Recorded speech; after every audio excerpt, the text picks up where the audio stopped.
Hi, everyone. I hope you're not too hot. I actually have to say this. I thought that it was a really great idea that we don't have any air conditioning because it makes us, or at least it makes us more aware of the warming of the Earth. Just a thought. Anyways, that's not why we're here today. I'm delighted to be here with you today. I am a partner, an ecosystem partner of ChangeNOW since inception. My name is Nora, and I'm the founder of Who Cares Chronicles. Last year, and the year before, and the COVID-19 crisis have created an opportunity for us to redefine and expand on human rights. At least that's what I thought last year when I created this panel that I thought we should have every year. So if you haven't watched the one that we had last year, maybe you can watch it after this one and compare the evolution of it. This year, beyond human rights, I thought it would be also interesting to explore planet rights, because it's an appropriate mention that I made, actually, about the warming of the Earth. In any case, the topic today is really about the safeguarding of human rights during our global crises, whatever they may be, whether they are a pandemic or a war. And it is also important to reaffirm that corporations and the business arena can and should provide a strong foothold for human and animal rights and Earth rights. So today, I have, again, like last year, many experts that will join me on stage to share their knowledge on what we should do, or at least recommendations on what they feel should be necessary to expand our human rights or the context of human rights. And so I'd like to welcome on stage, and one person remotely that you will see soon, Léa Doriol, the founder of Oceanic Global.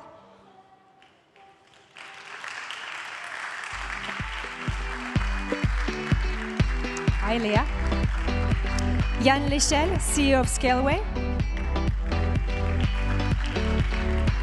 Hi, Yann. Anya Neystat, who's worked at the Human Rights Watch Amnesty International, who is now representing the Clooney Foundation for Justice. And Trisha Shetty, the founder of SheSays.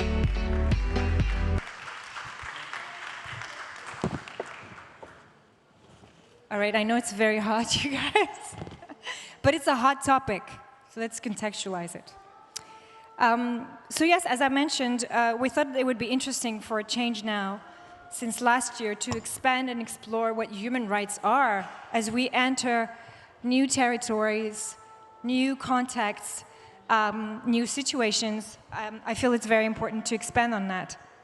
I'm going to start with you, Yann, because you are here to expand it, or at least think about it from the point of view from technology and the work that you do. So maybe you can start by introducing yourself to the audience.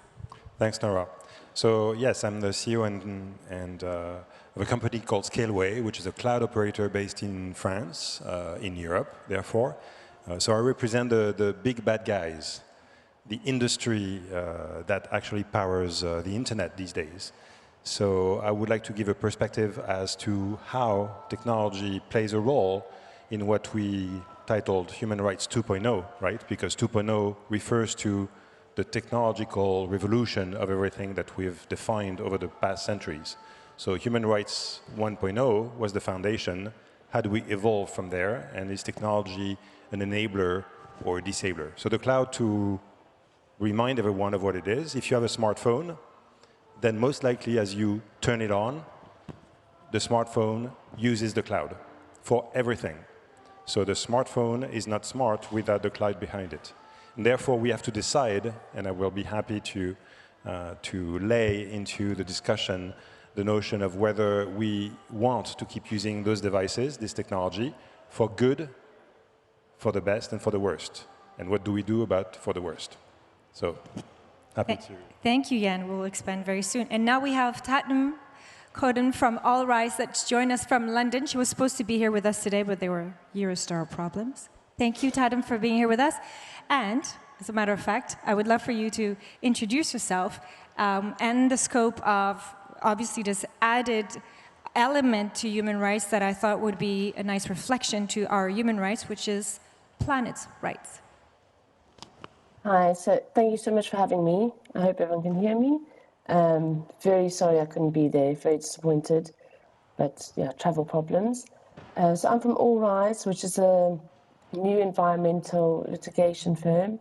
We launched last year, October, publicly with filing our first case at the International Criminal Court against Jair Bolsonaro for crimes against humanity for his devastation of the Amazon. And with that campaign, we launched a public communications platform called the Planet Versus. And with that case, it was the Planet Versus Bolsonaro. And what the Planet Versus is, it's a symbolic representation of giving nature and the environment a legal standing, in a sense. And yeah, I'll elaborate on it more when we get into it, but that's kind of the standpoint that I'm going to come from and what I'm going to discuss today. So yeah, thanks for the intro, Nora. Thank you so much. We did everything to optimize the sound on our side. If you could do the same, that would be stellar. I don't know if you can. I'm going to get to you, Anya, now. Maybe you can introduce yourself, and from the scope of, you have such a grand scope to address when it comes to human rights, so I'll let you do your introduction. Thank you very much, and it's a pleasure to be here today. So my name is Anya Neystat. I'm currently legal director at the Clooney Foundation for Justice, running an initiative that's called the Docket, and that deals with investigations and legal action in cases of international crimes. But I come to this role after more than 2 decades working essentially mainly on conflict and crisis, documenting and trying to stop human rights violations that happen during some of the worst situations that we're facing. Excellent. Thank you for being here with us today. And Trisha, Shetty, I'm going to let you introduce yourself. You will be expanding on the rights of women, but I know you do so much work. You're also an active member and president of the steering committee of the Paris Peace Forum and a human rights lawyer. But I'll let you introduce yourself. Thank you so much. I am from India, and we started a youth feminist collective to advocate for gender rights and fight against inequality.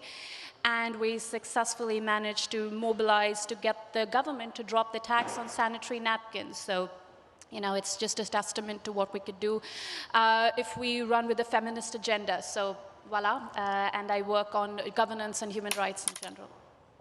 So I'm going to start this from the prism of technology with you, Yann. And I know you work on the Cloud Act.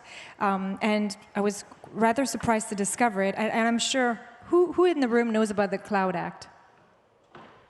Yeah, that's what I thought. So I'm not the only one. Maybe you can tell us more. Well, what's interesting today is that we are post-pandemic, almost, post the beginning of the war in Ukraine, and also post-Trump era, where America is declaring America first interest. So the world order is changing. And with that comes the realization, in Europe at least, where we do not have sovereignty. So what it is to have sovereignty in terms of digital technology, digital sovereignty. What does it mean to have the ability to sustain a given order, in other words, using technology on a daily basis in a given location? And today, these things that we take for granted, because we've been in a situation of peace in Europe for the past 70 years, of globalization building up to the point where we can use a smartphone today pretty much everywhere. We can roam, we can access information from pretty much every country in the world thanks to that technology. The Cloud Act is a very specific US regulation that allows the US to tap into any source of data that is potentially managed by a US company outside of the US. So if you think Facebook, if you think Microsoft, if you think these great companies, if you are using them in France in any way, then potentially the Cloud Act can allow the US to access it. Now, that is known as an extraterritorial law. That law is in fact upsetting the balance. Why? Because we have transferred so much personal data into the cloud. so much into specific companies that typically are West Coast California. Again, it's not a criticism of that, but the point is that we've shifted the notion of personal sovereignty and human species sovereignty into the cloud, that the balance of control has shifted to very few players.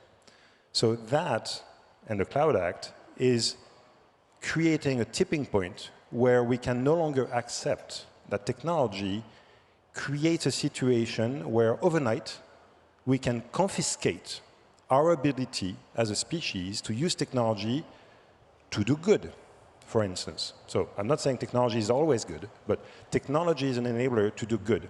And in the situation of the Cloud Act, and other situations that have accelerated the consciousness of this, such as the war in Ukraine and the pandemic, then, therefore, we need to take it into consideration as to how we build the next generation of technology, how we choose technology providers, how we leverage choice, how we sustain the competitive framework so we have more players and, therefore, more distribution of technology. The risk is the reverse. 5 years ago, 10 years ago, we're talking about the digital divide. How can we make sure that all of humanity has access to technology and not leaving half of the world population behind?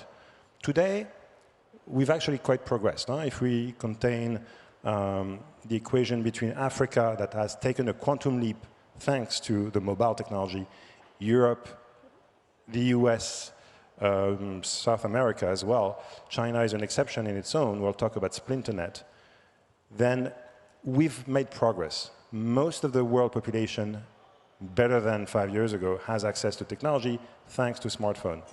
But now, more people are using it, therefore what happens if suddenly we take it away? Because of conflict, because of single dependency and single point of failure. So that is the risk. And it's also an opportunity. And if I'm not mistaken, this is what happened in Russia. Some people can no longer use certain social media, correct? Absolutely. Number one, because Russia has started doing pretty much what China is doing, which is to separate, segregate, and we're talking about Splinternet. Splinternet is the internet which normally is global, using DNS, so this is a technical term, which is a system that allows to have a single access to all machines in the world. Now, this system is being balkanized, segmented, which means that Russia is withdrawing from the global internet. China has already done it with a firewall. Is this what we want? In other words, do we have an equilibrium where we can create spaces of sovereignty and yet participate in a global internet, which I hope we'll discuss is also useful for the rest of the causes. So for like day-to-day people like myself, and I'm sure a lot of people in the audience, what does that really mean? That means that sometimes I cannot communicate with a friend in China, for example. China already prevents you from communicating with friends in China, using tools that we take for granted here. So in China, you have to use different tools, and these tools are monitored. So the separation is not clear, and what happens to your data is not clear. One thing for sure is that China is monitoring everything, which is not the case in Europe and in the US. Not everything. And again, another example, and again, correct me if I'm wrong, but that could mean that my phone is operated by Orange, a French company, but my data could be stored in an American place or space. Absolutely, and the stratum, the stack of services is very complex, and that's a good thing. But the endpoint where your data is located and where your personal data is reassembled, say, I don't want to name names, but say a social network in the US, well known, this company owns way too much data about you. If you're using any of its services, it actually knows in very small details everything about you. Great. We're going to get back to that. Anya, I'm going to get your perspective from that, and I want to have it as a thread into what you just said, because while we were preparing for this panel, you mentioned that actually technology has created opportunities for human rights litigation, correct? Yeah, for human rights documentation, for sure. I think what we're seeing now over the last, I would say 10 years, but particularly glaring example is, of course, the war in Ukraine, where people, citizens, but also journalists and human rights activists and everybody else are using technology, using their smartphones and using, even specially designed apps for smartphones to document human rights violations, to document what they're witnessing. And that's been going on for a while, but it does create both immense opportunities, because that is what allows us essentially to observe this conflict and to a certain extent document it in real time. But it also creates massive challenges of authentication and verification of everything that we're seeing. And I already see, for example, reports in very reputable international media, which, based on some of the footage that was collected by citizen journalists in Ukraine, make conclusions of whether something was or wasn't a war crime, which is understandable but extremely misleading for the actual investigations and for the actual process of justice. And second challenge that it creates is, to a certain extent, what you were talking about, which is, where is all of this data stored? And what we are trying to do as an organization that works a lot with law enforcement agencies and prosecutors to build criminal cases is to make sure that we create platforms where data can be securely stored, where people can upload footage directly before it hits the social media and so on and so forth. So there is a whole other area there of obviously open source investigations with the use of technology, but also what does it mean for evidence gathering? What does it mean for admissibility of evidence gathered this way in proceedings, in judicial proceedings, but what does it also mean for safety of those who collect this information, and for safety of the information itself? Thank you so much. I'll get back to you on more on the technology and rights. But Trisha, I wanted to get your perspective as well, because you wear many hats, obviously, at the Paris Peace Forum with SheSays, and you're a human rights lawyer. When it comes to defending women, particularly, what do you feel needs to happen, or what tools do you think we should use today to make sure that human rights, when it comes to women, are paramount or respected to the most? I think there is a deep lack of recognition of a woman's right, or gender non-conforming people's right, to have autonomy over their body, right? This is a current ongoing debate that you're seeing that's happening in the United States of America, where people feel that what should strictly remain a conversation between a woman and her doctor about her body and her autonomy over her body to make decisions should now be a legislative matter. And when we talk about legislative matter, should basically be decided upon by members of parliament, by elected representatives, who more often than not are men, right, framing these sort of policies. And in contrast, we in India, we have access to abortion. We don't gratefully have to deal with this problem, but we do have an exception to the rape law that says no man can be charged with sexually assaulting his wife unless his wife is less than 15 years of age, which has now been increased to recognize 18 to protect the rights of children. So essentially, in India, if as a woman, my boyfriend rapes me, I have access to seek recourse by the law. If my ex-husband rapes me, I have access to seek recourse by the law. If a stranger in a dark alley rapes me, I have access. But if my husband rapes me, I do not have access to seek recourse to the law. By extension, I do not have the right to consent or not give my consent. And this is an ongoing case. Just as of less than a month ago, a few weeks ago rather, when this case went to High Court, we had one of the justices who literally said, that there can be no sort of correlation, even with a modicum of propriety. You couldn't say that what happens to a woman when a husband compels her to have sex could be correlated to a stranger ravaging a woman's body, right? You have ministers that say Indian women do not understand the concept of consent because it's a Western notion. We have our government that has put their own opinion in the matter in court and said criminalizing marital rape would destabilize institutions of marriage. So here it's important to talk, I think, about what is the kind of political leadership that's governing us, that gets to frame these laws, and what it means to live within a democratic framework. Because you cannot talk about human rights and protecting human rights without protecting democracy and democratic framework. And I want to talk about something that you said about situation of peace in Europe. I'll get back to that later, because I think it correlates to this.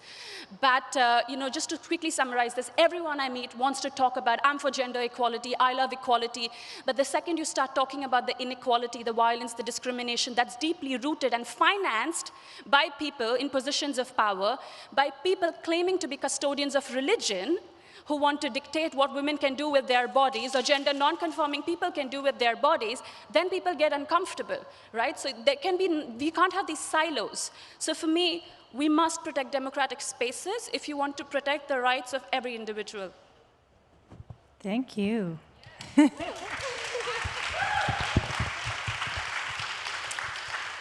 This is what's interesting about this panel. I like to make my panels very personal, like we're having a conversation. So last year when we decided to do this panel, it was one of the most attended, and there was the most questioned because it was remote, part of it was remote. And I think it's such a loaded topic. And I also think that people are not comfortable about talking about something so fundamental as our that's a basic right, the right over your body.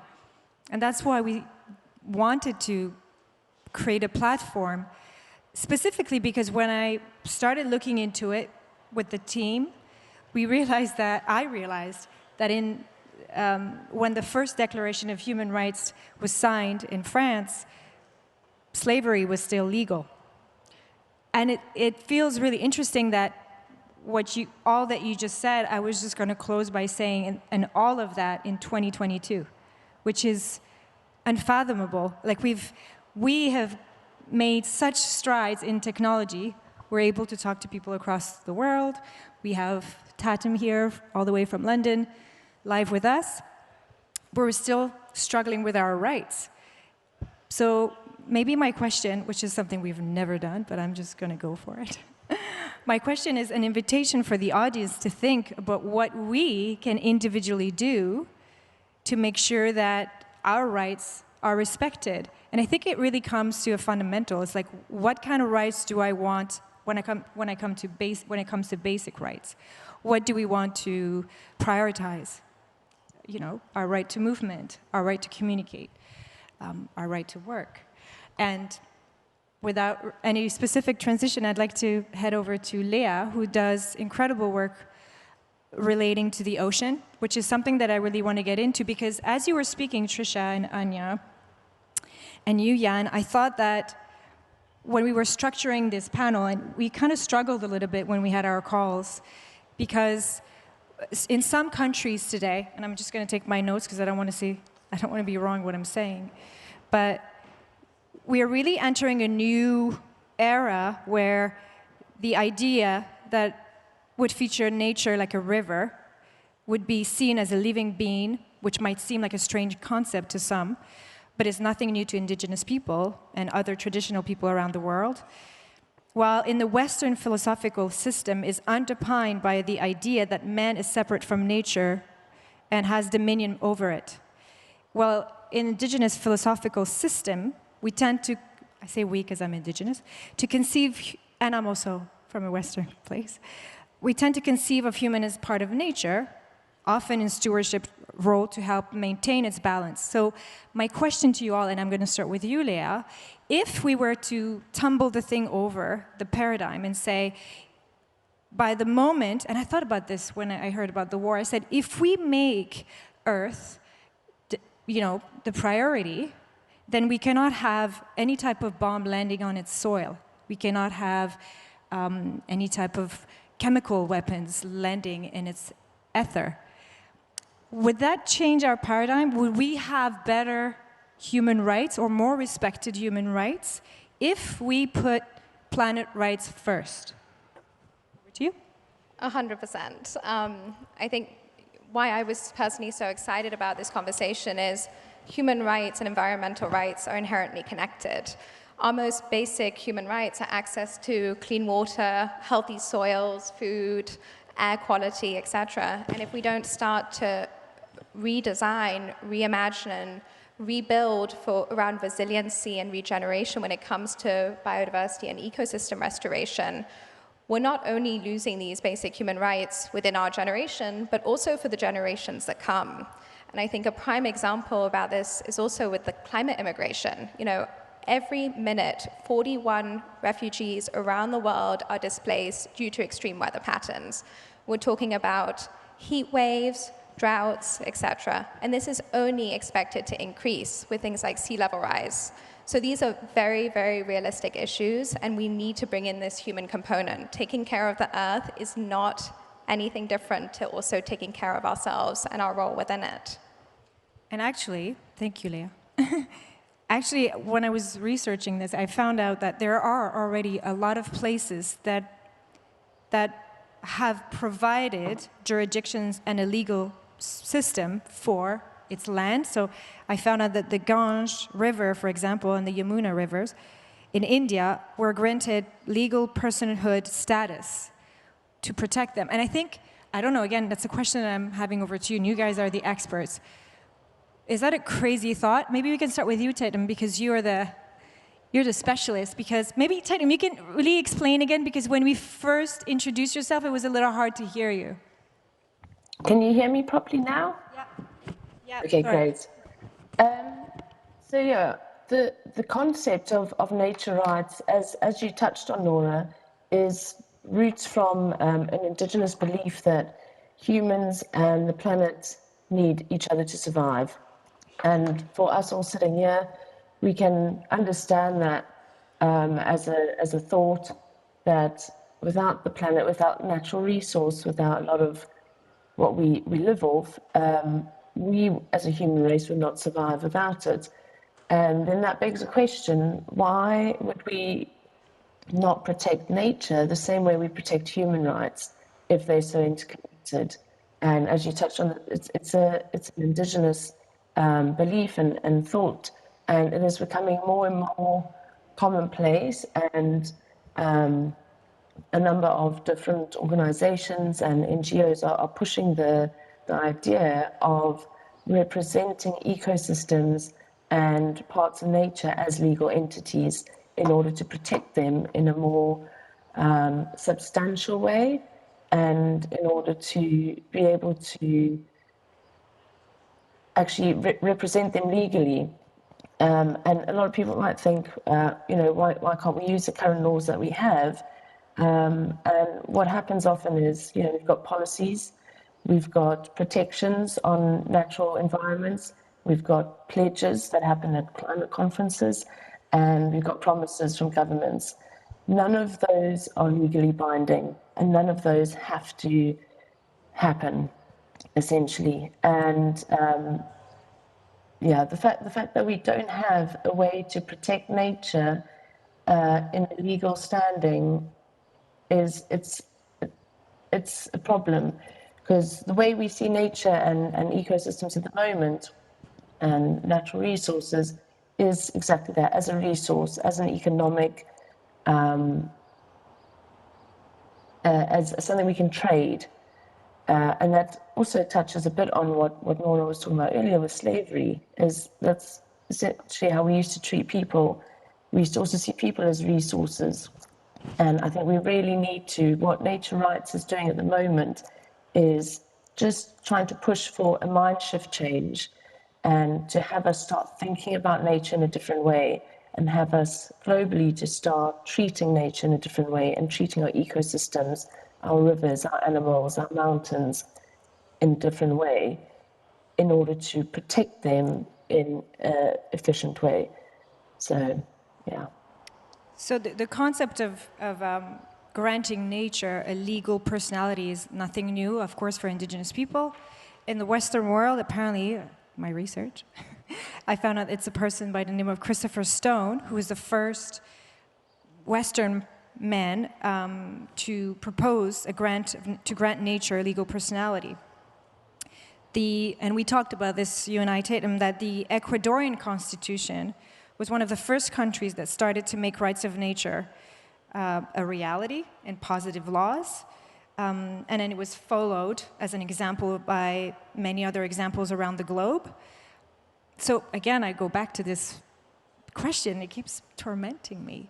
I'm just thinking about what you said, Leah. Like, if we respect the way we fish, and that's something we talked about, bribery and all, if we respect that, then we don't have problems.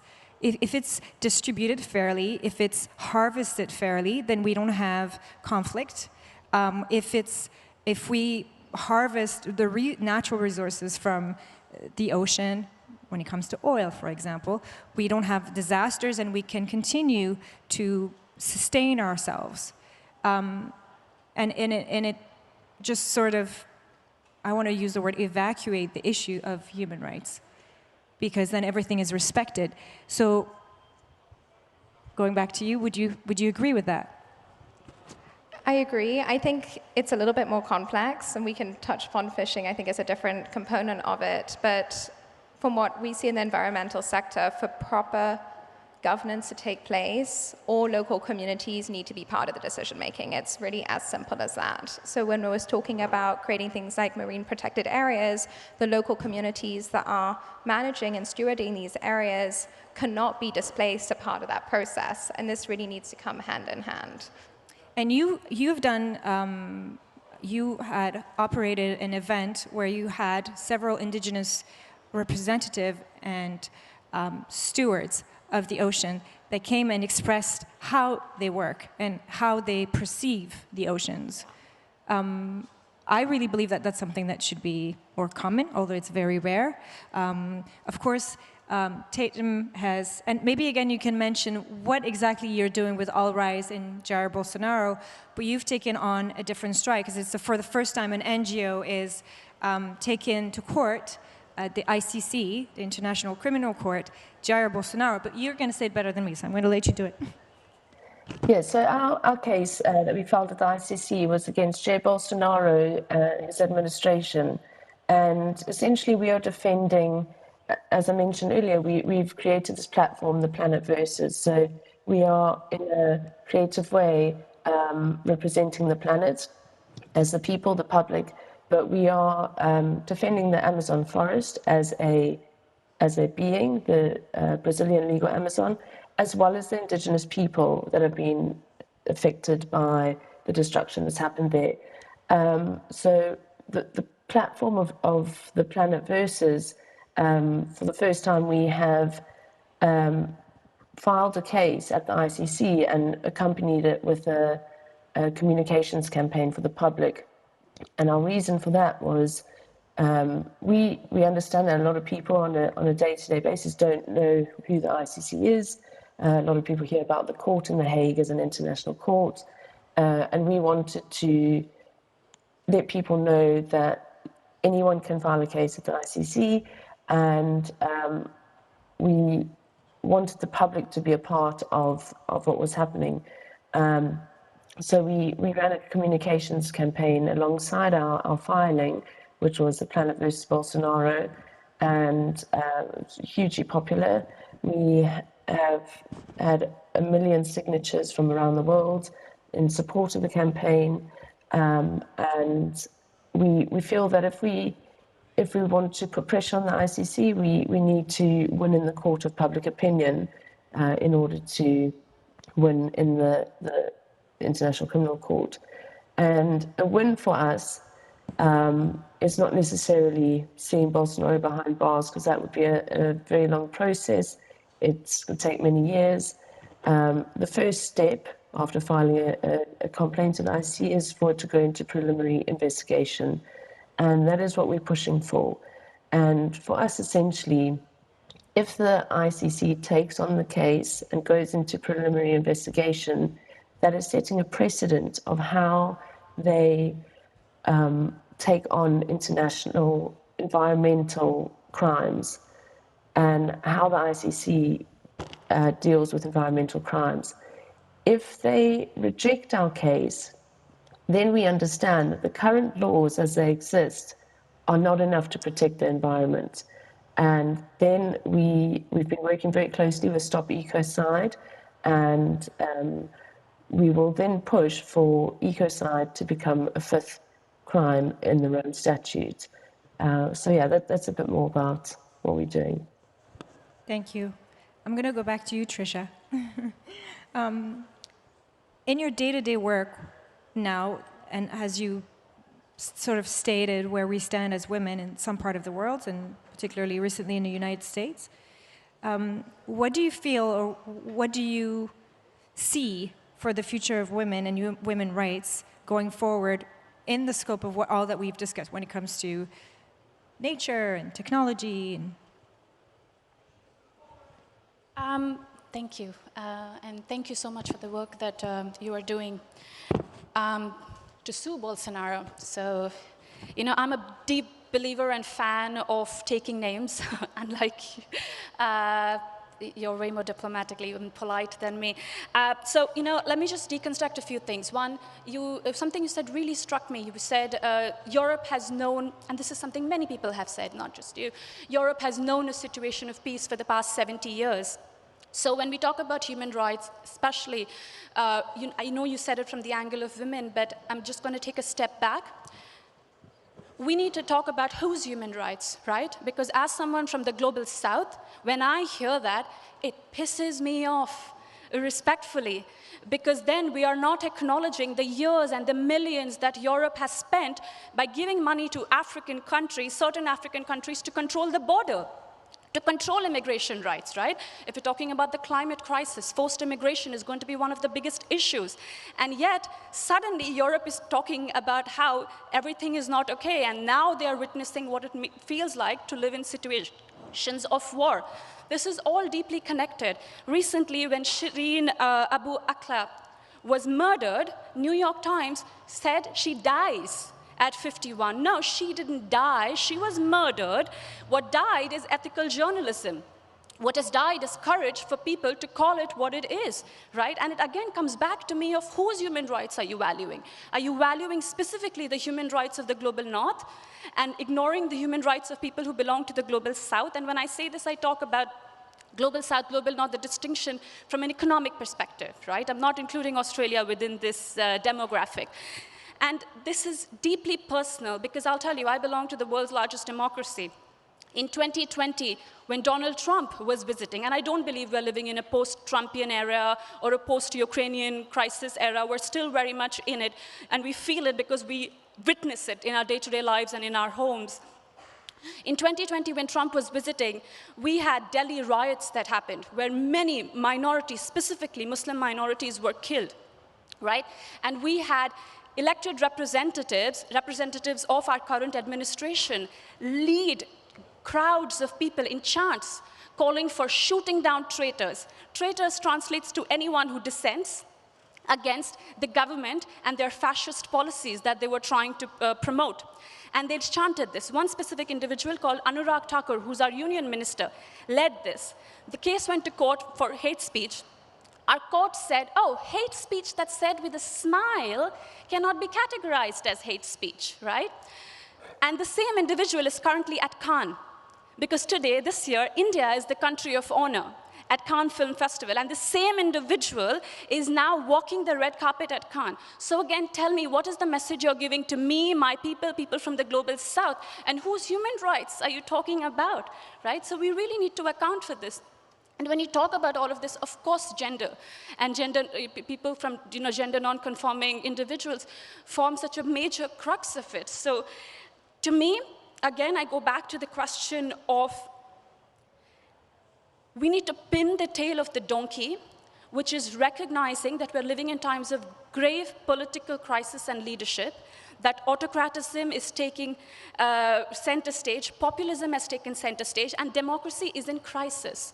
And if you look at this as in silos, this is Global South, then you are ignoring the words of Nobel Peace Laureate Maria Ressa, who continuously raise the alarm signals of Facebook and its interference in democracy and elections way before it became a topic that the US and the UK was concerned about because of what was happening in the Philippines. So what I will ask you to do is when you talk about human rights, think about, as you say, women. We are recognized as the most vulnerable and most marginalized, but also understand which women. You cannot just talk about women in the global north. Talk about the Palestinian women. Talk about the Indian Adivasi women. Talk about the Indian rural women who are currently incarcerated for daring to fight for the rights of tribal women and tribal rights. And that's really essential. So when you frame these sentences, right now we're living in a highly sanitized space right now here. We don't have to worry about safety, security. But when you talk about human rights, most people that I know are fighting on the front lines don't have access to this privilege of safety. That's not what I know either. I don't know the privilege of safety. So we need to really account for our wordings when we say we're advocating for human rights, and whose rights are you advocating for? Thank you.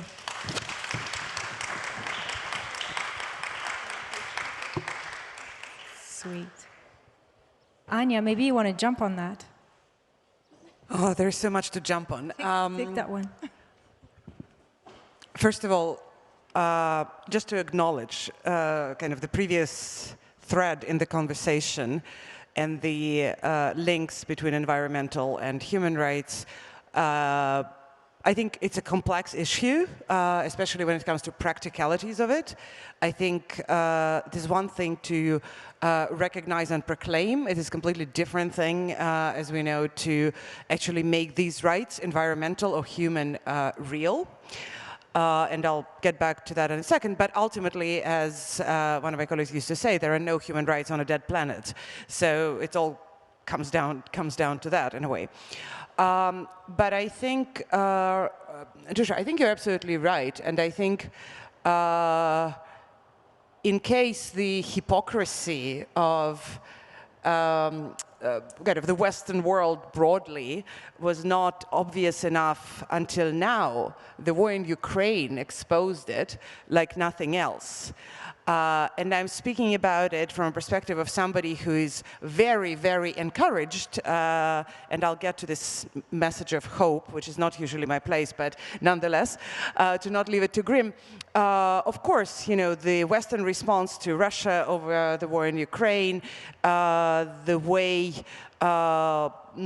not just Europe, beyond Europe, America, Canada, Australia, responded to refugees, to people seeking protection from Ukraine, is amazing.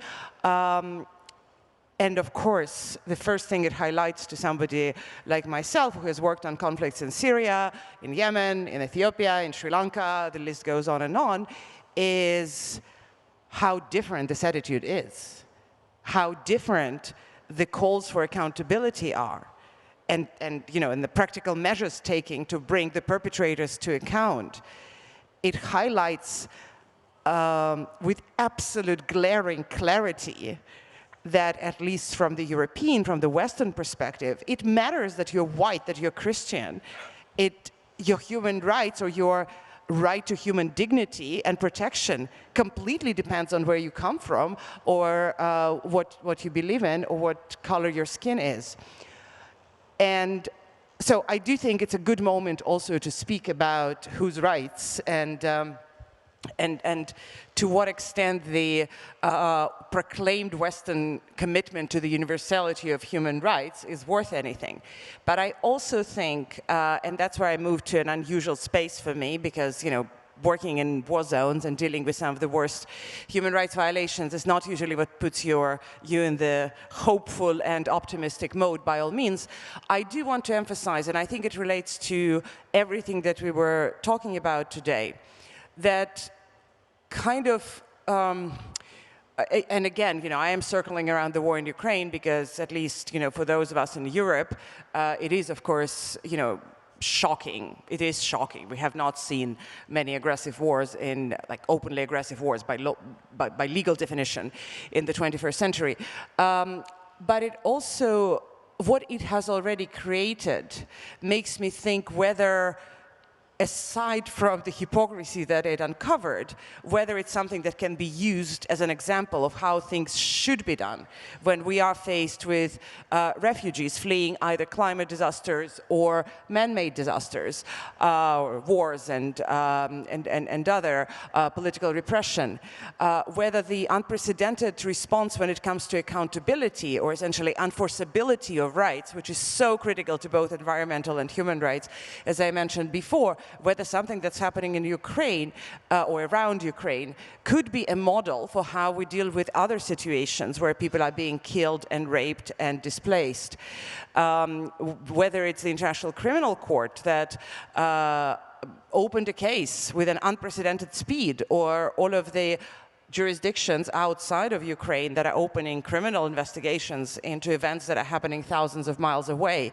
I wonder whether, and going back, Nora, to your question about what we can do about it, whether we can turn this moment not just into a moment of reflection on how uneven and unequal the world is, but into a moment of reflection on what is possible already within our systems that exist right now. Thank you. Wow. But does that mean that, obviously, a Declaration of Human Rights, as you said while we were preparing, is obsolete today? We need more. And is that technology that we need? I'd like to step back because, wow. So perhaps try and weave into the conversation the notion of the human species in the long run and technology or science. In other words, why do we do science? Is this part of our human nature? Is science innately human, or is it male, or is it female? But at least we can track as far back as we know that science has been part of human nature and has been part of humanity for a long time. Now, we're talking thousands of years. You talked about religion. It's not so long ago.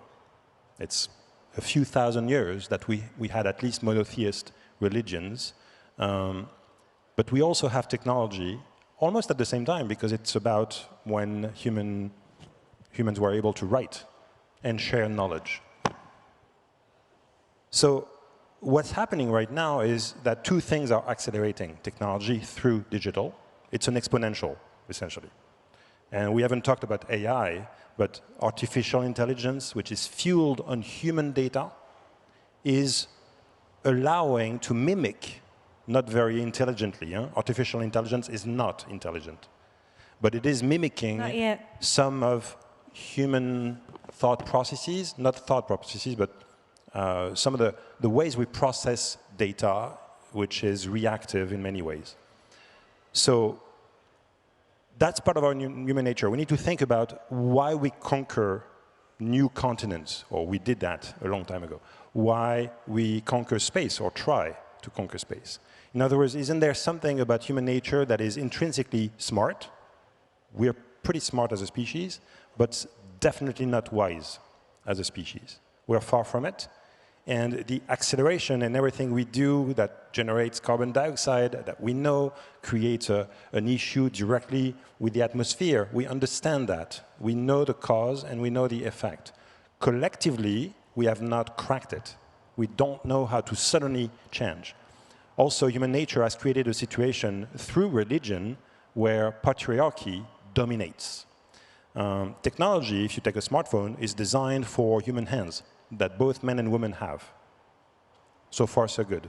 But then Facebook, you named it, has algorithms that will polarize the conversation to the point where if you defend certain causes, right, well, what you defend might actually not be seen or read by the most because the algorithm decided it's not interesting. It's not worth the clicks. It's not worth your time or their time, the way they monetize your time. So the greatest injustice of the current time is this exponential acceleration of value capture from your data, in California in particular, that actually will decide whether what you said, all of you today on stage, that is being broadcast by technology, ends up being seen by the right people. So you are a role model as you fight for causes and also in particular, and I can say this as a man here in this panel, as women, you are showing the way for the next generation of women to take charge, to lead on these issues. Because in the past, women were not allowed to, were not supposed to, were deemed inferior to be able to do that. So even though technology is universally usable by all humans, including children, we haven't talked about rights of children, that's another one. How can we ensure that what we say here touches as many people who have started to think about what is possible tomorrow? And we're talking about our children, basically, because we're going to be gone pretty soon. So how do we reconcile this notion of the human species, technology which is exponential, and the consequences that we generate as a result of technology, but also as a result of self-reproducing? We are self-reproducing. That is human nature. China actually coerced the population to 1 child per household. Actually, they moved to 3 recently. And it's not the average number of children per family is not increasing. That's interesting. So it takes regulation in some cases. Doesn't mean it's right. But it also needs to help us reflect on what it is to be human. What are our failings? How do we use technology to the better extent? Algorithms, I believe, are flawed because they are not going to help the right topics emerge in terms of priorities. What's going to emerge in a platform like social media that is free is to make sure that you spend as much time hypnotized by the phone so that you can be fed advertising. That model is wrong. We need to challenge it. We need to challenge our environment that forces us to not think. So to me, what's essential is that we start thinking and incorporate nature in the equation. For instance, if you own a piece of land, already questionable concept, if you own a piece of land, if you drill and you find oil, you're the owner of that. Well, no, I'm sorry, it's borrowing from future generations. So that's not part of the equation. That's got nothing to do with technology. It has to do with the way we set up economics, geoeconomics, geopolitics. So the frameworks have helped us achieve a sort of temporary stability, granted in the West, not in the South. But it's temporary, extremely temporary. So how do we reconcile what technology allows us to do in acceleration, the conditions that are imposed on us currently because we've created this mess, and the planet also has very long cycles, right? Not all of it is because of us. The planet will survive us, huh? No doubt, no doubt. But currently, we have to use our understanding of the situation, make sure that we leverage 100% of the human population and smarts, in other words, not men and women. Women should also define what technology can do for us, or instead of the white, privileged Silicon Valley product managers, if I take a shortcut. So we need to all participate, and we need to fight. That means also understand what technology is doing to manipulate us and take our thinking away from the equation. Anya, I have a question for you. Given the amount of people that we have now on the planet, I was just talking recently to a friend who was telling me that he loves going to Formentera, but he doesn't like it anymore because Formentera in the 90s was only X billion amount of people, and Formentera in the 2000 is more, or almost 8 billion people.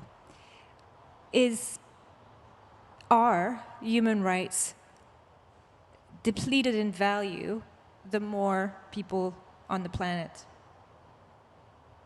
I know it's a quite question, but you've been in the field for longer, and I know you just came back from an area. Syria. Yeah. That was the latest. So yeah, the latest. But so have you seen with the growth of population, because we see difficulties also in the environment with the growth of population, because more population, less resource, or it's not even about the resource. I think there's enough for 8 billion people on this planet. It's just the distribution of it that's a problem. Do you see also a depletion in terms of access to human rights or respect for human rights when there is a larger population? And you mentioned China. Is it, it's not the question I want to ask, but is it easier to respect human rights in a small country with little population?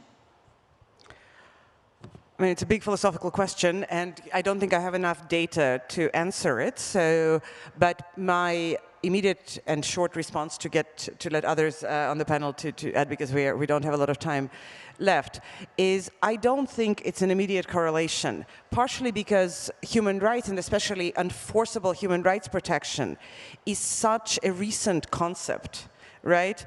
And despite the increase in population, on average, every person in this population is better protected than they used to be 100 years ago. It is completely, it's kind of, you know, the average temperature in the hospital, right? So it's not, this is not the kind of average that you can take. But in theory, 100 years ago, in big countries and small countries, you had no protections, almost no protections when it came to human rights. So I do think that around the world, it's not, we might face this phenomenon, and in theory, of course, the more people you have, the harder it will be to ensure the right to health, the right to food, or all of these rights that are dependent also on economic factors for each individual country. But I don't think it's an immediate correlation, because at the same time as we see this growth and scarcity of resources, we do see a completely different level of protection of human rights. And it's not, I would here disagree probably with Trisha, it's not just in the West. Of course it is at the West at the first place. But we do see a completely different legal norms being introduced and to a certain extent enforced in places where even 20 years ago there was no talk about them whatsoever. So I do think it's not an immediate correlation. Not related. I was just asking because you spoke of, obviously, of data and you know, data sovereignty. And you and I, Leah, we worked on a project, Eat Like You Care, the guide, and we really discovered a whole part of food sovereignty and how it relates to rights and how it relates to the environment. We featured many innovation ideas, initiatives. One of them, I know in the room, Dirt. The concept of food sovereignty is something that fascinates me and fascinates us. But maybe, Leah, you can say more about, we're not putting you on the spot, but as we worked on it in the guide, we discovered a very, very important link between food sovereignty and human rights as well. Yeah. So I'm coming about this from an ocean perspective. And the ocean is so vast, and so there's so much, you know, unregulation going on within this. And I think that when we talk about our seafood, which is something that most people, I think, in the room are consuming, so you have a direct relationship with this, we forget about the true cost of this. And I think most people are unaware that slavery at sea, for example, is a very real issue. 30% of seafood around the world is illegally caught. 10 to 15% of those boats, the workers living on them work in slave-like conditions. So we are adding to this equation. And I know you've touched upon, you know, regulation a few times, but we really need to be tracking throughout these supply chains. And I think also making sure that we're telling stories of the most vulnerable people that are part of this equation. When we're talking about things like slavery at sea, there's an amazing documentary called Ghost Fleets, which actually covers this. And the way that this comes about is people are taken off the streets in places like Southeast Asia. They are sold into commercial fishing. And for up to 10 to 12 years, people may never actually make it to land. And the reason is they have shuttle boats that come out to sea and pick up the life, you know, the fish stocks and bring it back. So throughout all these different environmental issues, there is a big human component that also needs to be considered within that. You're never going to eat fish the same way again. And I'm going to add that if we think equations, which we are very good with in terms of economics of the food market at sea, slavery is a shortcut that should not be allowed because it's basically trying to not pay for the human labor. In other words, it's a shortcut in economic terms. If we can pinpoint it from an economic standpoint, use the law and the tracking, so technology, science, accounting, properly, then fish should be more expensive and therefore to some degree regulate. So it goes back to this notion of time. We are destructing a lot of value also until we're forced to react. That's why we're not wise as a species, because we do bad before we do good in very cyclical patterns. Yeah, but I also think we need to consider what does human rights at sea even look like? You know, slavery at sea is one point, but you have search and rescue, you have refugees, migration, shipwrecks. There's so many different intersection points here within this topic, and it's just right now completely unregulated, and it needs to be part of this equation. And this is coming from 4 people that work in this field, so I think it's very important that there's still a lot of work to be done. A message for anyone in the room trying to figure out what they want to do. You said that as well, Anya, that when you first arrived, I said, it takes a lot of courage to do what you do, and you said that so many people out of school apply, you get so many applications, correct? Yeah, that's true. Yeah, that's true. There are plenty of people who want to be part of human rights work. I think it's also interesting that given everything I've heard on this panel, I'm just thinking how little awareness there is about the vastness of the world of human rights, right?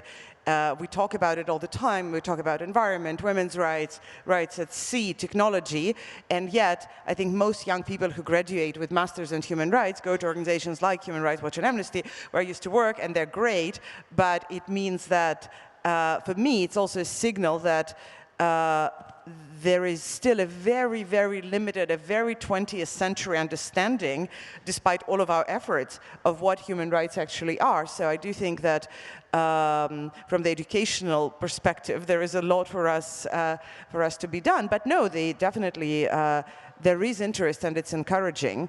What I think is missing, frankly, is investment, if I may say that, right? Every human rights organization that I know is struggling with funding, and I know it sounds weird coming from somebody who works for the Clooney Foundation for Justice, but we are not a foundation, actually, we're an NGO, so I do fundraising just like everybody else. And yes, we're lucky to have, at least 2 people who really care and give some part to our budget, but all the rest comes from elsewhere. And there are lots and lots of organizations around the world that operate on a budgets that you would not imagine, and doing amazing work on a budget that you would not imagine. And I wonder, what is it, especially given that there are lots of people, at least whose badges say investors here in this audience more broadly, what does it mean? What does it take to get people interested and to understand that investment in human rights issues, and here I talk about it very broadly, is worth it? It's a very important point that you bring up. I happen to discuss with a lot of investors, and they're always looking for ways to find a measurement, an index. It's very easy to measure the E of ESG, the environmental, the leadership part, the governance, but when it comes to the social aspect, it's the hardest. It's the most, it's the most impossible one to measure and to invest into. But it's the most important to invest into. No, I'm not going to go into this because we definitely don't have time and I don't want to take the rest of it, but it is a huge issue, and I think the answer is right. It's because it's much harder to prove and demonstrate measurable impact in human rights work, even compared to humanitarian work. That's why it's much easier to give to a humanitarian organization than human rights, a social causes-driven organization, and it's purely an educational matter. It's just how we define impact differently when it comes to human rights work or environmental work or work on the intersection of technology and human rights. I'm going to give you the mic, Trisha. I can see your expression. But before I do that, I just remembered that I saw this film.